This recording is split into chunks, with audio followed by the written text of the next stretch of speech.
Hola.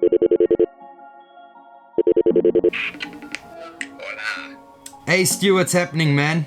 What's up? How you doing? No, very well, thanks, and yourself? Good. Awesome, Good, man. Alright, man, I'm just calling to find out a few things from you. So what song are we actually working on today, man, and where's it going? Yeah, so it's a live performance of Justin Bieber's Love Yourself. Oh, Well, nice. Ed Sheeran. I think Ed Sheeran co-wrote it with him. But yeah, I just recorded it in my home studio. Very basic. I didn't overdub anything. Just a basic recording. And yeah, I just need a decent mix, please. Please, sir. Okay, cool, man. Is this going onto your YouTube channel? Yeah, so I filmed it as well. Just like a one shot, one take type of setup. Amazing, man. Amazing, dude. And tell me something. How did you record this, bro?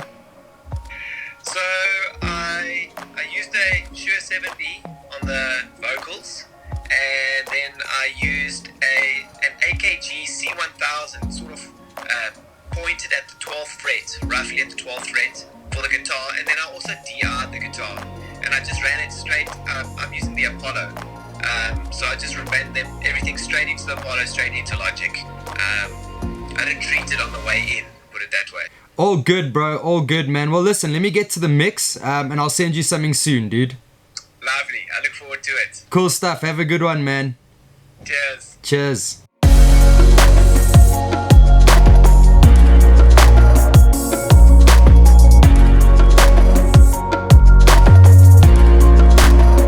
Alright guys, so I've given Stuart's song a mix, so let's get into this Logic project so that I can break down what I've done in this song. It was a acoustic guitar recorded with a C1000 and a DR, and one lead vocal recorded through an SM7B. It's a live recording for his YouTube channel, which is linked below, so please go and check that out.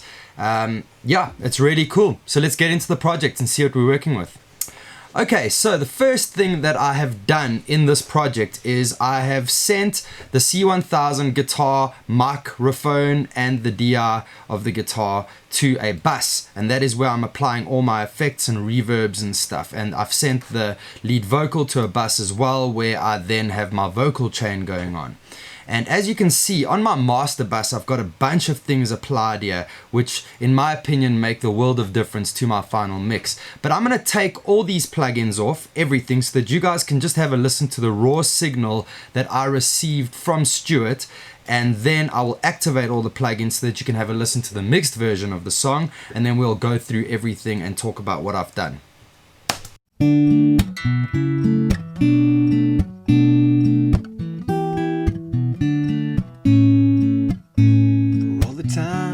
You rain on my parade, and all the clubs you get in using my name. You think you broke my heart, oh girl, for goodness sake. Alright, so as you can hear there, it was recorded really nicely, really clean, and as always, I'm a huge Universal Audio fan, so the Apollo conversion is just fantastic. I love mixing songs recorded through Apollo. Let me activate all the effects and everything so you can have a listen to the mixed version of the song. For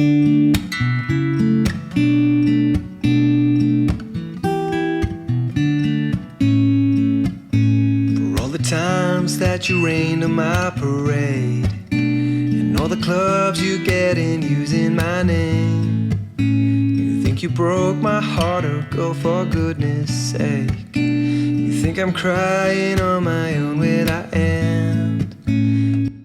Alright, so let's start with my master fader, my master bus, the stereo bus that's getting sent to print.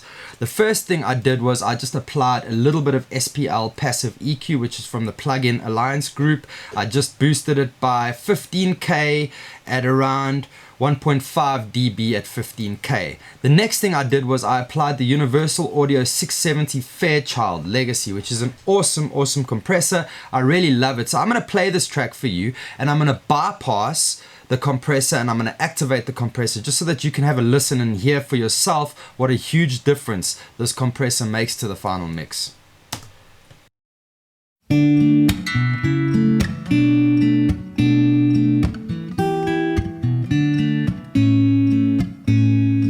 Times that you rained on my parade, and all the clubs you get You broke my heart, oh girl, for goodness sake. So it just adds a beautiful tonal quality to the overall mix of the song. The next thing I did was add a little bit of virtual tape machine from Slate. I've set my tape type to FG9. I've set my speed to 15 IPS. I like a slightly faster speed with these virtual tape machines. My bias is at high, and the tape machine, because it is on my stereo bus, I've set the tape machine to 2-track. Let's have a listen to that, and I will bypass this tape machine so that you can hear the difference it is adding to this mix.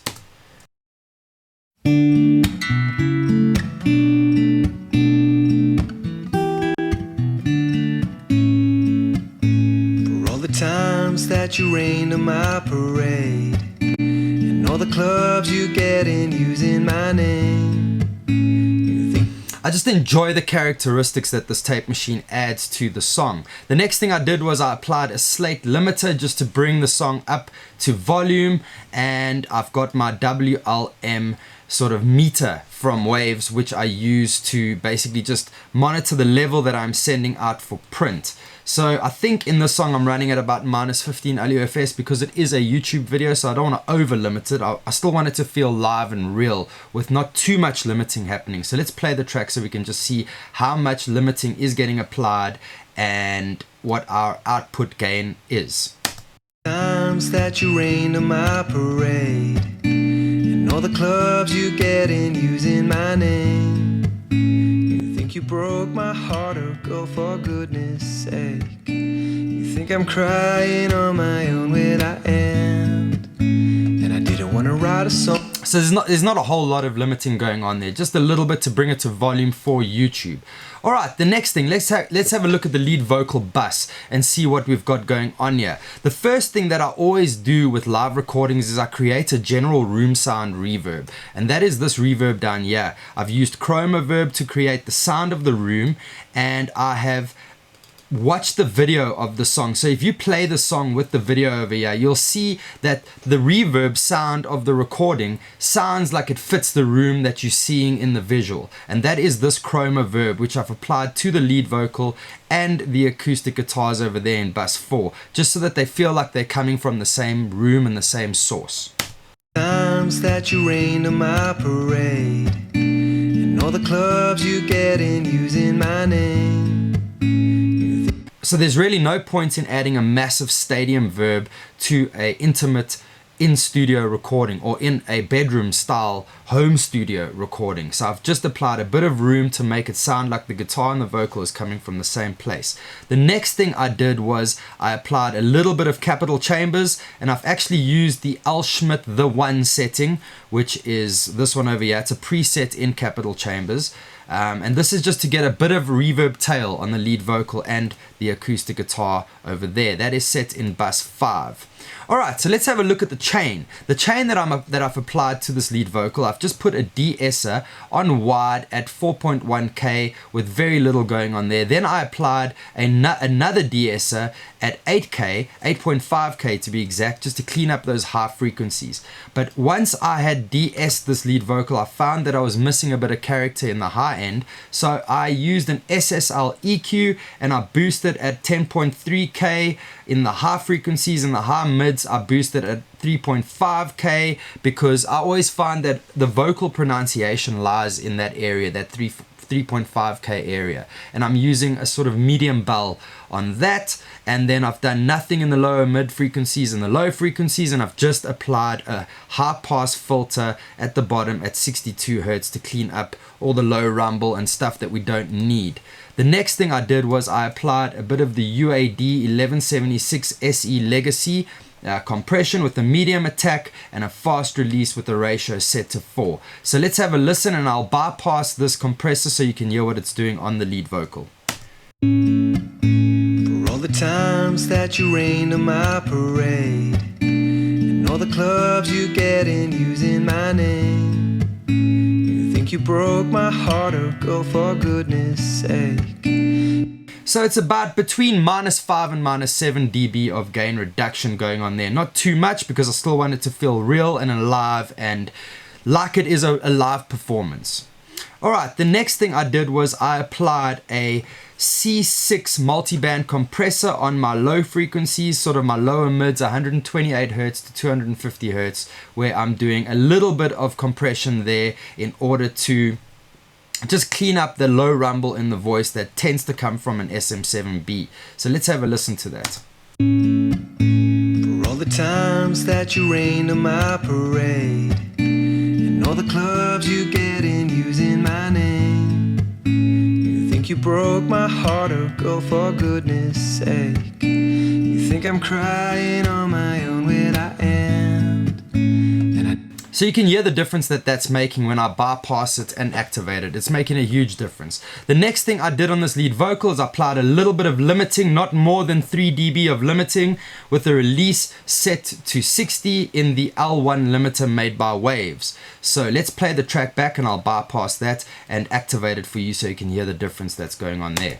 For all the times that you rained on my parade, all the clubs you get in using my name, you think you broke my heart, oh girl, for goodness sake. You think I'm crying on my own when I am. So you can hear the limiter is just bringing that vocal to the front, making it sound nice and full and sitting in the middle and the front of the mix because it is the lead vocal, and that's what a limiter always does on a lead vocal. I love the L1 Waves limiter, so that is a good one to use in this scenario. The next thing I did was I applied a little bit of noise reduction with the Waves post-production noise suppressor, and it is just to clean up the gaps where there isn't singing, to make sure there isn't any funny lip sounds or breathing or funny things like that. I just use this plugin to clean that up a little bit. Alright, on the acoustic guitars I didn't do too much. The first thing that I had to do was on the C1000, I realized that because it was a microphone picking up the lead vocal, I picked up that it was a bit out of phase with the SM7B and the DI, which was the Acoustic Guitars DI. So I just had to flick the phase over there with phase invert with the gain plugin in Logic Pro X in order to get it in phase and make the song sound like everything is cool and there's no phasing issues. Then I basically grouped those two, the DI and the C1000, and I sent them to a group, and I've applied all my effects to that group. So the first thing I did with the acoustic guitar was I went back to the SSL EQ and I added 10K of high frequencies. Basically at 2.4K I added, with a medium bell, I added 4.5 dB over there. I reduced by 1.5 dB at 0.72 with a fairly sharp bell, and I did nothing on the low frequencies there. And once again I just high passed at 68 Hz to clean up the low frequencies in the song. Then the next thing I did was apply a little bit of compression, not a whole lot, with a medium fast attack and a fast release at a ratio of 4. Let's play this song so you can see how much compression is getting applied to these acoustic guitars. For all the times that you rained on my parade, and all the clubs you get. So it's like a dB of gain reduction, nothing too serious. The next thing I did was at around 3.6 kilohertz, I just reduced a little bit on the acoustic guitars to allow that space for the lead vocal to shine, that pronunciation area, the area that I spoke about earlier. I didn't do too much there, just minus 1.6 dB around that area to provide a little bit of clarity for the lead vocal, and that's purely just because I didn't do heavy panning on this track. The acoustic guitar is very close to center. You can see there it's not panned a hell of a lot, and the lead vocal is obviously in the center, so I didn't want the two to fight. And then the last thing I applied to this acoustic bus is a little bit of stereo imaging with the S1 imager by Waves. Not too much at all, just a little bit to make it pop a little bit on the corners. And once again I've got my room reverb to make it feel like it's in the same place, and I've got my Capital Chambers reverb to add a little bit of a tail to that acoustic bus. Well folks, that's it for this week. I really hope that this mixing technique helps you get to a better outcome with your live acoustic and vocal performances at home. Let me know in the comments below if this did help you, or if you are interested in learning a little bit more about mixing techniques, let me know what you would like to learn and I can make some videos. Your input really helps the channel. And I just want to say thank you so much to all you guys that have subscribed. Your subscriptions mean the world to me, and I'm devoted to give you guys the best quality and content I can possibly do. But if you haven't subscribed yet, please head on over and subscribe to our channel, ring the bell for instant notifications, and give this video a thumbs up if you enjoyed and you think it went well. But otherwise, if you didn't enjoy it, give it a thumbs down. That's also alright. And guys, if you want me to mix your track just like I mixed Stuart's over here, please go head on over to www.thehitlab.co.za and visit the virtual mixing tab, and that way you can get in touch with me and I can mix your music from wherever you are in the world. I would love to. I love mixing music, and it is always great to collaborate with artists or producers like yourselves. Well folks, that's it for this week. Thanks for sticking around and watching the video. I'll see you guys at the next one. Peace.